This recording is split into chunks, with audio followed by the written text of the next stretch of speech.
Días de Victoria. Memorias de guerra, del escritor e historiador boliviano Jorge Abastoflor Frei.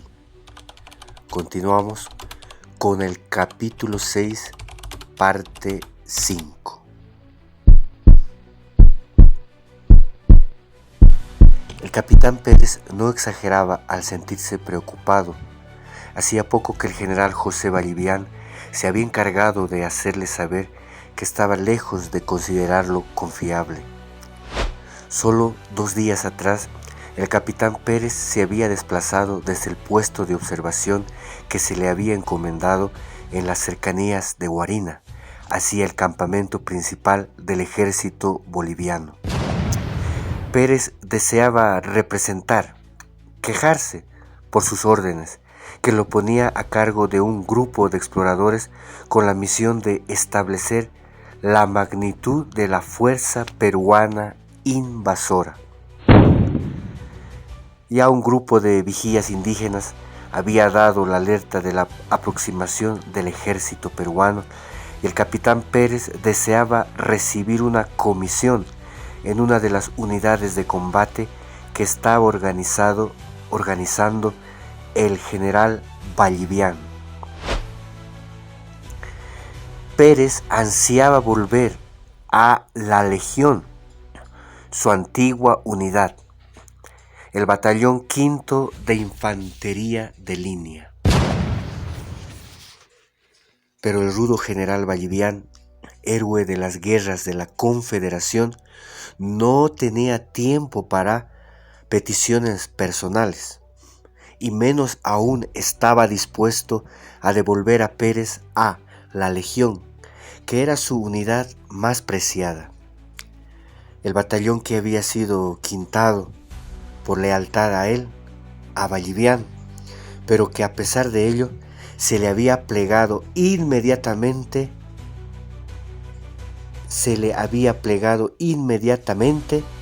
regresó a Bolivia. Claro que no. Ballivián no enviaría a un oficial sospechoso de haber pactado con el general Velasco, su más temible adversario boliviano, a la unidad que le era más fiel. Así era el estado de desconfianza y recelo que existía dentro del ejército boliviano, que apenas superaba el 1.000.000 de combatientes en el momento en que se había concretado la invasión del ejército peruano a la cabeza del presidente del Perú, el general Agustín Gamarra. Sin embargo, Ballivián aceptó recibir al capitán Juan José Pérez, porque deseaba ponerlo en su lugar. Pérez ingresó en la habitación que tenía dispuesto su comando, el general Ballivián, pero antes de que pudiese pronunciar palabra alguna, el comandante en jefe boliviano le espetó. ¿Ha contado usted las fuerzas del enemigo? No, mi general. Pues yo lo he mandado a usted para eso. No se me presente usted otra vez sin traerme una razón detallada de las plazas del ejército invasor. El capitán Pérez se retiró con la cabeza gacha. ¡Ay, virgencita!, gimió el teniente León cuando chocó contra el muro de la casa del corregidor de Huarina, deteniendo en seco su carrera. ¡Silencio! ¡Shh!, demandó el capitán Pérez. Los oficiales peruanos que se encontraban dentro de la casa del corregidor no debían sospechar nada. Entonces los oficiales bolivianos escalaron el muro y fueron a dar al patio de la vivienda. Desde fuera de la casa observaron cómo el oficial peruano más antiguo, al parecer un coronel, golpeaba la cara del corregidor tratando de hacerle revelar alguna información. El capitán Pérez se exaltó por esta afrenta contra la autoridad boliviana y se lanzó al interior de la casa, abriendo con una violenta patada la puerta de ingreso. Rápidamente corrió Pérez a tomar por el gaznate al agresor peruano, mientras el ayudante del coronel, superada su sorpresa, intentó desenvainar su sable para defender a su superior. En esta tesitura entró corriendo el teniente León y le propinó un empellón al ayudante peruano tan fuerte que lo hizo retroceder hasta estrellarse contra la pared de la morada, dejándolo aturdido y desarmado. El capitán Pérez estaba moliendo a golpes al coronel peruano cuando el corregidor le detuvo, haciendo a Pérez por la muñeca.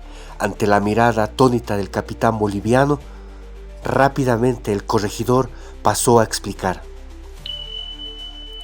«Es un oficial del Estado Mayor del Ejército peruano», exclamó.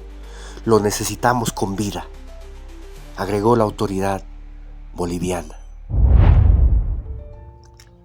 Pérez detuvo la golpiza y preguntó: «¿Qué hacemos? No tenemos mucho tiempo». Entonces el teniente León señaló a 2 caballos de los oficiales peruanos que estaban amarrados a un poste en el patio. «Llevemos a estos bastardos con nosotros, mi capitán», dijo el teniente boliviano. Sin pérdida de tiempo y con ayuda del corregidor, ataron a ambos prisioneros como si fueran rollos de alfombra. Luego subieron a cada uno a un caballo. Acto seguido, los oficiales bolivianos montaron y galoparon a través de la población para intentar pasar a los centinelas peruanos. «¡A todo galope!», ordenó el capitán Pérez, azuzando a los caballos, que salieron disparados como si llevaran las colas envueltas en fuego. Los jinetes con sus prisioneros pasaron como un rayo entre los puestos de centinelas.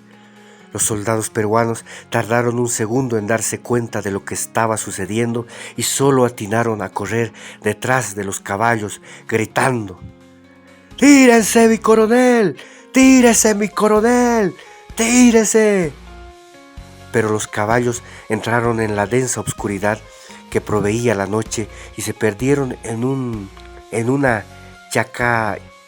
chacanchana, que significa un atajo, solo conocida por los bolivianos. Los oficiales bolivianos siguieron sin detenerse a descansar en ninguna parte, con dirección a la hacienda de Copancara, a 1 legua de distancia. Esa legua de distancia, 5 kilómetros, donde se encontraba la avanzada boliviana. Mientras cabalgaban y con ayuda de una vela, el capitán Pérez redactó el parte de la acción que había tenido lugar. Desde Copancara, los prisioneros peruanos fueron remitidos al campamento de Vallivián, lugar donde encontraron en las alforjas de los caballos varios legajos con información estratégica que estaba a cargo del oficial de Estado Mayor del Ejército del general Gamarra. El capitán Pérez no acompañó la comitiva. Algunas horas después, un sorprendido Vallivián observaba a los oficiales peruanos capturados y los legajos de documentos que habían caído en manos bolivianas. Los peruanos eran el coronel Mendoza, miembro del Estado Mayor del Ejército peruano, expedicionario, y su ayudante, el teniente Cosío. Luego, el general boliviano desdobló un arrugadísimo papel en el que se consignaba el parte del capitán Juan José Pérez, dando cuenta de todo lo que aconteció. El rugoso documento decía, abre comillas: «Mi general, no he podido contar al enemigo, pero ahí le mando a quienes le pueden dar los datos que necesita. Suyo, Juan José Pérez», cierra comillas. Vallivian, luego de la lectura del parte, extasiado y sin palabras, se encogió de hombros y solo alcanzó a decir, abre comillas, cosas del ñato Pérez, cierra comillas. El general José Vallivian decidió dejar de lado sus suspicacias respecto del capitán Juan José Pérez, pero también pensó que debía dejar de lado todas las suspicacias que tenía respecto de otros oficiales, sargentos y soldados. Tal vez lo único que pudiese salvar a Bolivia era la unidad entre bolivianos. Entonces Vallivian redactó la nueva orden de destino para el capitán Juan José Pérez, nombrándolo segundo comandante del batallón quinto de infantería, Con su honor restaurado, el capitán Pérez volvía a la Legión.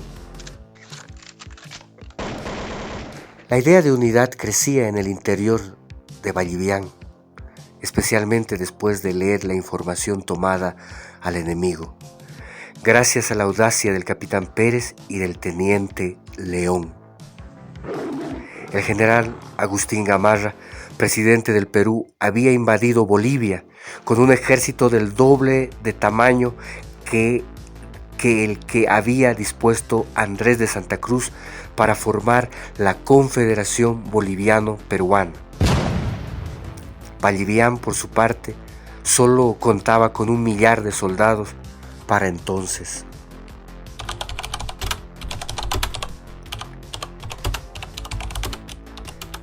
Habiendo unión, habrá patria,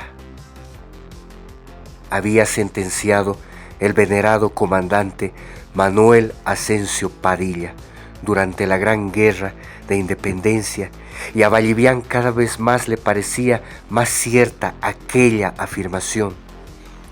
Vallivian trataba de dejar sus prejuicios atrás mientras se convence a sí mismo de una idea. La unión es la fuerza. La unión es la fuerza.